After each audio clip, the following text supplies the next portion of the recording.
उम्मीद करता हूँ आप सब खैरियत से होंगे। अगर आप मेरे चैनल पर नए हैं तो प्लीज़ सब्सक्राइब कर लें। आज एक नई और अहम वीडियो लेकर आपके सामने हाजिर हुआ हूँ। ये वीडियो है ईद उल अज़हा के मसाइल के हवाले से। आप जानते हैं कि 10 ज़िलहज्जा को तकरीबन 17 जून 2024 को ईद उल अज़हा आने वाली है, और इसमें हम सुन्नत इब्राहीमी को अदा करते हुए तकरीबन हर मुसलमान जो भी साहिब इस्तात है कुर्बानी करता है, अल्लाह के राह में जानवर ज़िबा करता है। असल में कुर्बानी का मकसद क्या होता है? फ़लसफ़ा ईद उल अज़हा के हवाले से एक सीरीज़ शुरू की है मैंने।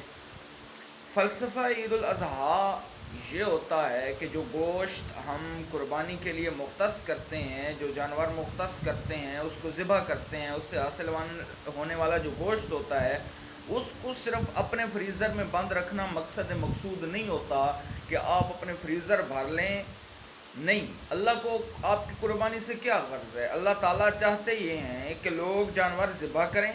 साल बाद जब वो कुर्बानी का किया हुआ गोश्त है, जब आप उसके 3 हिस्से करते हैं, एक अपने घर के लिए करते हैं, दूसरा रिश्तेदारों के लिए करते हैं, बहनों के लिए करते हैं, और जो तीसरा हिस्सा होता है वही असल में आपकी कुर्बानी होती है, जो आप यतीमों को, मसाकीन को, गरीबों में उसको जब तकसीम करते हैं, वो आपके लिए हाथ उठा के अल्लाह से दुआ करते हैं, तब जाके आपकी कुर्बानी मंजूर होती है। कुर्बानी करने का मकसद ये होता है, कुर्बानी का असल फ़लसफ़ा ये होता है कि जब आप कुर्बानी करें, ईथार करें, तो आपके अंदर जज्बा पैदा हो, आप लोगों में तकसीम करें।